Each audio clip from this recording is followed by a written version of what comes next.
जी, अस्सलाम वालेकुम जी। मैं सबसे पहले आया था इधर, एक गुर्दों का मसला था। डॉक्टर साहब ने कहा कि इस गुर्दे में स्टेंट पड़ेंगे, तो पहले भी लाख 1.5 लाख रुपये खर्चा हुआ, तो स्टेंट डलवाए थे और स्टेंट डलवा के मैं घर चला गया जी। डॉक्टर साहब ने इन्होंने ना डायलिसिस कीते सी 2-3 जी। ਇਹਨਾਂ ਦਾ ਯੂਰੀਆ ਹਾਈ ਹੋ ਗਿਆ ਸੀ ਤੇ ਕ੍ਰੀਟਿਨਾਈਨ ਵੀ ਹਾਈ ਹੋ ਗਿਆ ਸੀ, ਤੇ ਉਸ ਤੋਂ ਬਾਅਦ ਇਹਨਾਂ ਦੇ ਸਟੈਂਟ ਡਾਲੇ ਨੇ ਜੀ। ਸਟੈਂਟ ਡਾਲਣ ਤੋਂ ਬਾਅਦ ਡਾਕਟਰ ਸਾਹਿਬ ਨੇ ਕਿਹਾ ਵੀ ਇਹਨਾਂ ਦੇ ਗੁਰਦਿਆਂ 'ਚ ਪੱਥਰੀਆਂ ਨੇ ਜੀ, ਇਹ ਪੱਥਰੀਆਂ ਨਿਕਾਲੀਆਂ ਜਾਣ। ਅਸੀਂ ਇੱਥੇ ਆਏ ਹਾਂ ਤੇ ਮਾਸ਼ਾਅੱਲਾ ਸਾਡੇ ਗੁਰਦੇ ਮੇਰੀ ਮਿਸਿਸ ਦੇ ਬਚ ਗਏ ਨੇ ਜੀ। ਅੱਲਾਹ ਪਾਕ ਦਾ ਬੜਾ ਸ਼ੁਕਰ ਹੈ, ਡਾਕਟਰ ਸਾਹਿਬ ਨੇ ਸਾਡੇ ਨਾਲ ਬਹੁਤ ਅੱਛਾ ਤਾਵਨ ਕੀਤਾ।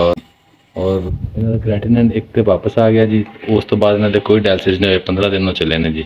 ਹੁਣ ਸਾਨੂੰ ਇਹਨਾਂ ਦੀ ਲਾਈਨ ਕੱਢ ਦਿੱਤੀ ਹੈ ਜੀ। ਹੁਣ ਉਹ ਕਹਿੰਦੇ ਕਿ ਇਹਨਾਂ ਦੀਆਂ ਪੱਥਰੀਆਂ ਰਿਮੂਵ ਕਰਨੀਆਂ ਨੇ ਜੀ। ਅੱਲਾ ਦਾ ਸ਼ੁਕਰ ਹੈ ਕਿ ਅਸੀਂ ਫੇਲੀਅਰ ਤੋਂ ਬਚ ਗਏ ਹਾਂ ਔਰ ਇਨਸ਼ਾਅੱਲਾ ਪੱਥਰੀਆਂ ਨਿਕਲ ਜਾਣੇ ਔਰ ਇਨਸ਼ਾਅੱਲਾ ਇਹਨਾਂ ਦੇ ਗੁਰਦੇ ਬਿਲਕੁਲ ਠੀਕ ਹੋ ਜਾਣਗੇ ਜੀ।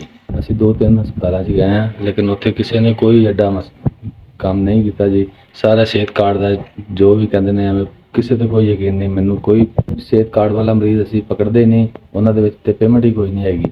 ਇਸ ਕਰਕੇ ਫਿਰ ਅਸੀਂ ਮੈਂ ਇੱਕ ਟੈਕਸੀ ਡਰਾਈਵਰ ਹਾਂ ਜੀ।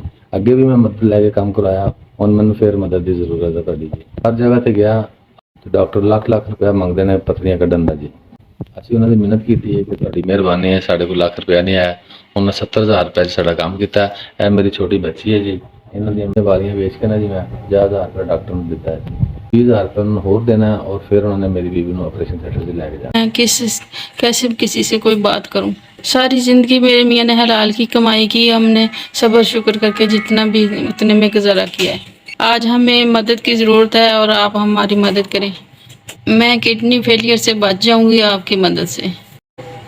5, 10, 15, 20 SBS ਤੁਹਾਡੀ ਬੜੀ ਮਿਹਰਬਾਨੀ। ਤੁਸੀਂ ਮੈਨੂੰ 20,000 ਰੁਪਏ ਦਿੱਤਾ ਹੈ ਮੇਰੀ ਬੇਗਮ ਦੇ ਇਲਾਜ ਵਾਸਤੇ ਜੀ।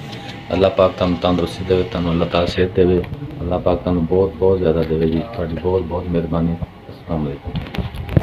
SBS आपका बहुत शुक्रिया, आपने हमारी मदद की।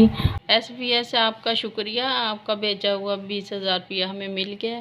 आपकी बहुत मेहरबानी, थैंक यू।